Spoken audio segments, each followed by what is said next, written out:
সোনা আর সেখানে দাঁড়ালো না। টিয়ার হাত ধরে ঘাস জমির দিকে প্রাণপণে ছুটতে লাগলো। টিয়াকে নিয়েই মুশকিল। ও খালি দাঁড়াতে চায়, খালি বলে ওর পায়ের ছাল উঠে যায়নি তো, আইডিন দিতে হবে না।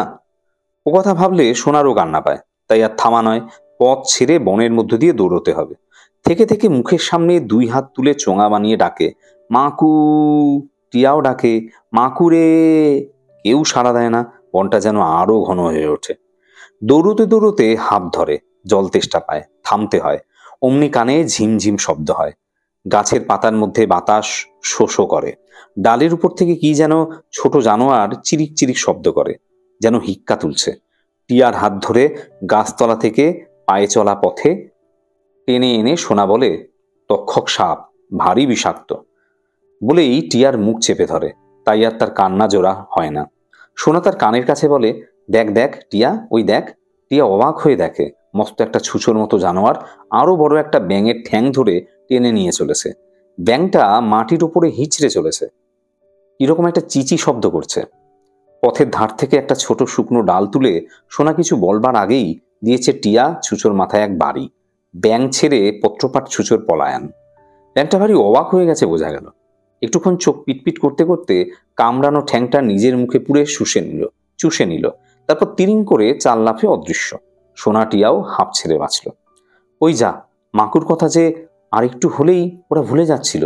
ঘড়িওয়ালা কি নিষ্ঠুর, মাকুকে স্ক্রুড্রাইভার দিয়ে খুলে খুলে থলে পুড়ে দোকানদারকে ফিরিয়ে দেবে। কখনো না। মুখ তুলে সোনাটি আবার ডাক দেয়, মাকু।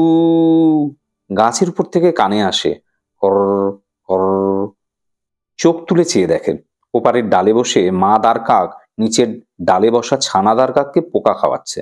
দুজনেই প্রায় সমান বড়, কিন্তু মা দার কাকের মুখের ভিতরটা কালো কুটকুটে, আর ছানাদার কাকের মুখের ভিতরটা লাল টুকটুকে।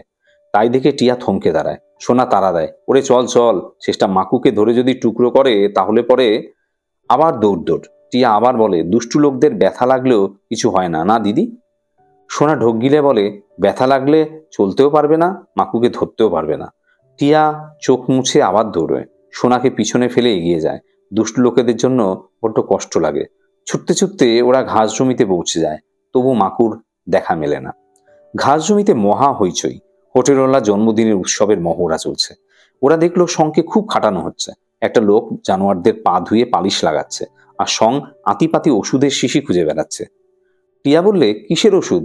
ওদের কি অসুখ করেছে? দরাবাজি লোকেরা মহা চটে গেল। রাতে খেলা দেখানো হবে, এখন ওসব অলক্ষণে কথা মুখে আনা কেন? অসুখ করবে কেন? ওদের ভিটামিনের বড়ি খাওয়াতে হবে না? না তো কি অমনি অমনি খেলা দেখাবে? খেলা দেখানো অত সোজা নয়, বুঝলে? ধমক খেয়ে সোনা টিয়ার কান্না পেল।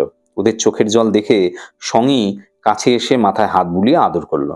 তারপর যেই না রুমাল দিয়ে চোখের জল মোছাবে বলে নিজের ঢলকো ইজারের পকেটে হাত দিয়েছে, অমনি পকেট থেকে ছোট সবুজ কৌটো বেরিয়ে এসেছে। সঙ্গের আনন্দ দেখে কে, পেয়েছি পেয়েছি। একগাল হেসে টপাটপ করে এক টুকরো গুড়ের সঙ্গে জানোয়ারদের গালে একটি করে বড়ি ফেলে দেয়। তারাও সেই খেয়ে মাথা দুলিয়ে লেজ নেড়ে আহ্লাদে আটখানা। মনে হলো খুব মিষ্টি খেতে। কি ভালো দেখাচ্ছে জানোয়ারদের। সবাই আজ স্নান করেছে, গায়ে মাথায় বুরুশ ঘষছে, কলার ঘুঁটি আজ সব পরিষ্কার ঝকঝক করছে। সার্কাসের লোকেদের পোশাকও রোদে দেওয়া হয়েছে। দড়িতে যে কালো মেম ছাতা নিয়ে নাচে, সে একটা বড় ছুঁচ আর সুতো নিয়ে ছেঁড়া জায়গা জোর দিচ্ছে। নতুন কাপড় জামা ওরা কোথায় পাবে? মেম একগাল হেসে পরিষ্কার বাংলায় সোনাটিয়াকে বলল, আমি আজ সোনালি ঘুঁটি দেওয়া লাল গাউন পরব, তাতে নতুন করে জরির ফিতে লাগিয়েছি। তোমরা বার্থডে পার্টিতে কি পরে যাবে? সোনাটিয়া তো হ্যাঁ। তাই তো, কি হবে তাহলে? ওদের সঙ্গে যে ওই একটা বই দুটো ফ্রক নেই, কাল থেকে পড়ে আছে, উকড়ে মুকড়ে একসা হয়ে গেছে। দুজনে নিজেদের জামার দিকে তাকিয়ে ভ্যা করে কেঁদে ফেললো। সং ছুটে এলো, কি মেম, ওদের কাঁদাচ্ছ কেন? কাদার কি আছে গা? হোটেলের চাকর বিহারি যে তোমাদের জন্য জামা কিনবার পয়সা দিয়েছিল, তাও জানো না? এই দেখো কি সুন্দর জামা এনেছি, এই পরে তোমরা পার্টিতে যাবে। প্রত্যেকে দুটো কাগজের বাক্স এনে সং ওদের হাতে গুছে দেয়। কি অবাক হয়ে বলে, বিহারি? এখানে বিহারি এসেছে নাকি? তাহলে মামুনিও? সোনা তাকে এক ঝাঁকি দিয়ে কানে কানে বলে, চুপ বোকা, বিহারি হলো মাকু, মনে নেই? এখানে ওর নাম করিস না কখনো। টিয়া যা কাঁদুনে হয়তো আরেকবার ভ্যা ভ্যা করে নিত, যদি না সং তাড়াতাড়ি বাক্স খুলে জামা দুটো দেখাতো। কি সুন্দর জামা সে বলা যায় না। একটা গোলাপি, একটা ফিকে বেগুনি, তলায় কুচি দেওয়া, গলায় ছোট্ট একটা করে রূপলি ফুলের মতো বোতাম। দেখেই সোনা টিয়া হেসে ফেলল। মেম উঠে এলো, দুজনের হাতে দুটুকরো রেশমি ফিতে দিয়ে বলল, এই নাও, হোটেলওয়ালার জন্মদিনে তোমাদের প্রেজেন্ট। ওবেলা চুলে বো বেঁধো, সং ওদের জুতো পালিশ করিয়ে দাও। ওমা, যে লোকটা ঘোড়ার খুঁড়ে পালিশ লাগাচ্ছিল সেই তাড়াতাড়ি এসে ওদের জুতোতেও ওই পালিশ লাগিয়ে ন্যাকড়া ঘষে আয়নার মতো চকচক করে দিল। হাসি মুখে সোনা জিজ্ঞাসা করলো, বিহারি কোথায়? অমনি সবাই একটু গম্ভীর হয়ে গেল। সং ছাড়া ওকে এরা কেউ বোধ হয় তেমন পছন্দ করে না। দরাবাজি ছেলেরা বলল, চাকরের আবার অত দেমাগ বুঝি না, গটগট করে চলে ফেরে, কটমট করে তাকায়, ঠোঁট ফাঁক করে সহজে দুটো কথা বলে না। কেন, আমরা কি ফেলনা নাকি? হোটেলের চাকর কিসে আমাদের চেয়ে ভালো হলো শুনি? মোট কথা, সে অনেকক্ষণ আগে এখান থেকে চলে গেছে, আর না ফিরলে বাঁচি। তাই শুনে টিয়া রেগে মেগে আরেকটু হলেই সব কথা ফাঁস করে দিয়েছিল আর কি। ভাগ্যিস সোনা বুদ্ধি করে ঠিক সেই সময় জিজ্ঞেস করলো, আজ বিকেলে কি কি খেলা হবে বলো না? হ্যাঁ, প্রথমেই হবে দরাবাজি। দরাবাজির ছোকরারা বলল, গোড়াতেই জমিয়ে দিতে হবে কিনা, নইলে লোকে শেষ অব্দি বসে থাকবে কেন বলো? দরাবাজির খেলা মতো খেলা হয় না, এ কথা কে না জানে। সং বাধা দিয়ে বলল, তারপর কুকুরদের খেলা, তারপর জাদুঘরের। টিয়া চোখ বড় বড় করে বলল, জাদুকর পরীদের রানীকে নামাবে?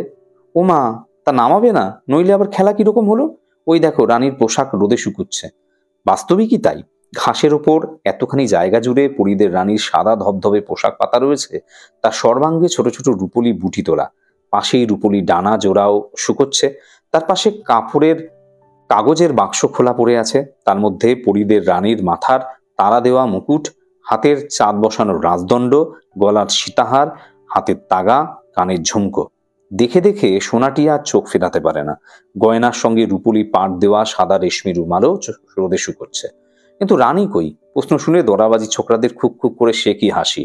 সোনাটি আর চকচকে চোখ দেখে মেম বলে, কি বেবিরা, তোমরাও আজ রাতে নতুন জামা গায়ে দিয়ে একটু নাচো গাও না কেন? কি বল লোকজনরা? তাই শুনে লোকজনদেরও মহা উৎসাহ। হ্যাঁ হ্যাঁ, সোনাটিয়াও নাচবে গাইবে। কি তোমরা নাচতে গাইতে জানো? সোনাটিয়া খিলখিল করে হেসে ফেলল। নাচতে গাইতে জানে না আবার কি?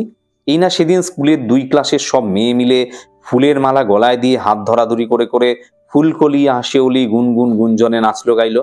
গার্জেনরা কত হাততালি দিল। তখনই সোনাটিয়া হাত ধরাধরি করে একটুখানি নেচে গিয়ে দেখিয়ে দিল। সবাই মহা খুশি। ঠিক এমনই সময় হন্তদন্ত হয়ে ঘোড়ার খেলা দেখায় যারা, তারা ছুটে এলো। শঙ্কে বলল, এক্ষুনি এসো, ভীষণ ব্যাপার। ভীষণ ব্যাপার শুনেই আবার সোনাটিয়ার মাকুর কথা মনে পড়ে গেল। ওরা এখানে দিব্যি নাচ গান করছে, আর ওদিকে মাকু যদি বটতলা সরাইখানায় গিয়ে উপস্থিত হয়ে থাকে, তাহলে এতক্ষণ হয়তো স্ক্রুড্রাইভার দিয়ে ঘড়িওয়ালা। আর এক মুহূর্ত অপেক্ষা না করে টিয়ার হাত ধরে বটতলার দিকে সোনা দৌড় দিল। নেম ডেকে বলল, ওমা, নতুন জামা নেবে না? ফিরে এসে জামা ফিতে নিয়ে আবার ছুটলো ওরা।